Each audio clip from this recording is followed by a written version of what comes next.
Psikologi secara umum mempelajari tentang pikiran, emosi, dan perilaku manusia.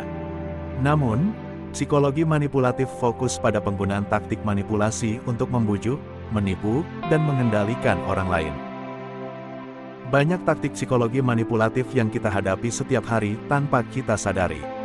Taktik-taktik ini didesain untuk memanfaatkan kelemahan kita dan memanipulasi kita untuk melakukan hal-hal yang biasanya tidak kita lakukan. Dalam video ini, kami akan mengeksplorasi ilmu psikologi manipulatif dan bagaimana hal itu memengaruhi perilaku dan kehidupan kita. Kami juga akan membahas beberapa taktik manipulatif yang paling umum digunakan orang untuk memengaruhi dan mengendalikan orang lain, sehingga memudahkan kita mengenali ketika seseorang mungkin mencobanya pada kita.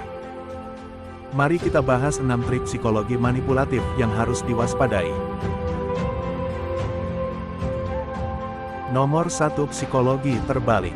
Psikologi terbalik dapat menjadi alat yang ampuh untuk membuat orang melakukan hal-hal yang tidak ingin mereka lakukan, atau bahkan hal-hal yang mereka tahu tidak boleh mereka lakukan. Tidak selalu mudah untuk mengenali psikologi terbalik dalam tindakan. Ini terjadi ketika seseorang mengatakan sesuatu yang tampaknya menentang niat mereka yang sebenarnya. Orang tersebut bahkan mungkin mengatakannya dengan nada yang terlalu serius, seolah-olah ingin menyampaikan bahwa mereka tidak benar-benar mencoba membuat Anda melakukan apapun yang mereka inginkan. Teknik ini digunakan dalam banyak situasi, namun paling sering ditemukan dalam pengasuhan anak di mana orang tua menggunakan psikologi terbalik sebagai bagian dari prosedur pendisiplinan. Teknik ini juga digunakan oleh para guru dan manajer yang ingin siswa atau karyawan mereka bekerja lebih baik. Nomor 2. Love bombing. Love bombing adalah taktik manipulasi di mana seseorang menghujani orang lain dengan kasih sayang dan perhatian untuk memanipulasi mereka agar melakukan apa yang mereka inginkan. Ketika seseorang melakukan love bombing, mereka menggunakan taktik ini untuk membuat orang lain bergantung secara emosional pada mereka. Akibatnya, korban merasa berhutang budi dan cenderung tidak mempertanyakan motif atau perilaku manipulator di kemudian hari. Hal ini paling sering digunakan dalam hubungan romantis dan pertemanan, tetapi dapat terjadi dalam situasi apapun di mana seseorang merasa membutuhkan orang lain untuk membuat mereka bahagia atau merasa nyaman dengan diri mereka sendiri.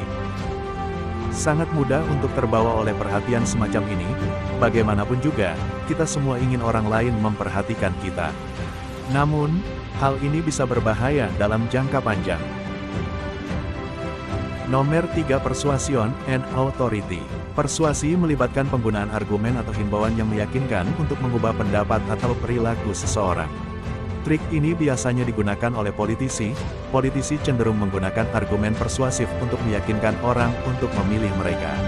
Selain itu, merek-merek besar juga sering menggunakan dukungan selebriti sebagai bentuk persuasi. Sebagai contoh, seorang manajer dapat menggunakan otoritas mereka untuk membuat karyawan melakukan sesuatu yang tidak ingin mereka lakukan. Mereka bahkan mungkin mengancam akan memecat karyawan tersebut jika mereka tidak mematuhinya. Nomor 4. Emotional manipulation. Manipulasi emosional mengacu pada penggunaan tipu daya dan eksploitasi emosi sebagai cara untuk membuat seseorang melakukan sesuatu yang biasanya tidak mereka lakukan. Strateginya adalah membuat orang tersebut merasa bersalah, sedih, malu, atau takut untuk membuat mereka menurut.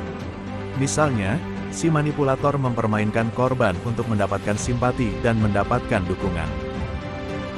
Atau, mereka dapat menakut-nakuti dan memanipulasi orang lain untuk melakukan tindakan atau keyakinan yang diinginkan dengan membesar-besarkan, memutarbalikkan, atau mengarang fakta.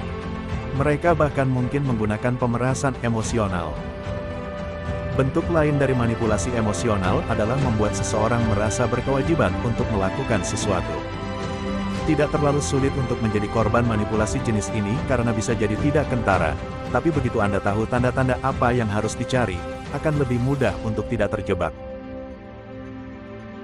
Nomor 5. Choice restrictions. Pembatasan pilihan adalah taktik di mana seseorang membatasi pilihan orang lain untuk memanipulasi mereka agar melakukan apa yang mereka inginkan.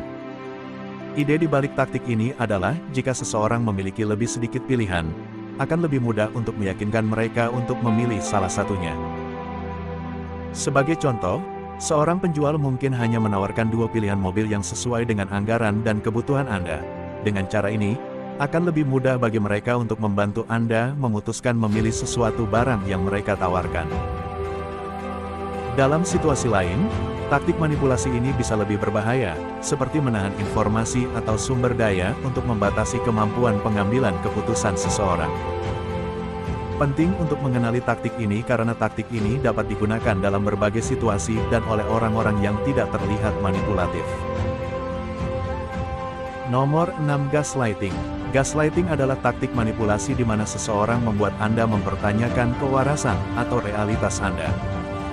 Hal ini sering digunakan untuk membuat Anda meragukan pikiran, perasaan, atau ingatan Anda sendiri untuk membuat Anda lebih rentan terhadap keinginan manipulator. Hal ini dapat terjadi dalam berbagai skenario. Misalnya, manipulasi ini dapat digunakan oleh pasangan yang kasar yang mencoba meyakinkan pasangannya bahwa pikiran dan perasaannya tidak valid. Hal ini juga dapat terjadi di dalam sebuah organisasi, ketika tindakan atasan membuat karyawan mempertanyakan apakah mereka diperlakukan dengan adil. Gaslighting dapat dilakukan secara terang-terangan atau halus, tergantung pada gaya manipulator dan kemampuan korban untuk mengenali apa yang terjadi. Psikologi gelap adalah alat yang ampuh yang dapat memberi seseorang kendali atas Anda, jika Anda tidak berhati-hati. Dengan mengetahui taktik seperti apa yang harus diwaspadai, Anda dapat lebih memahami perasaan dan perilaku Anda sendiri dan membuat keputusan yang tepat untuk Anda. Dan meskipun penting untuk mengetahui teknik-teknik ini, penting juga untuk tidak terjebak dalam perangkap untuk selalu berpikir bahwa seseorang mencoba memanipulasi Anda.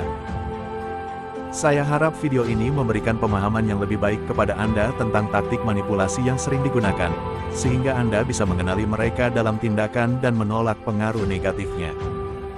Bagaimana menurut Anda? Pernahkah Anda terjebak dalam salah satu trik psikologi gelap ini? Bagikan pendapat dan komentar Anda di bawah ini. Jika Anda merasa video ini memberikan manfaat atau menghibur, jangan ragu untuk memberikan like dan membagikannya kepada teman-teman Anda. Dukungan Anda akan memotivasi kami untuk terus membuat konten yang berkualitas di masa mendatang. Jangan lupa untuk mengeksplor konten-konten lain di channel kami yang mungkin juga menarik bagi Anda. Terima kasih telah menyempatkan waktu untuk menonton video kami. Sampai jumpa di video kami berikutnya.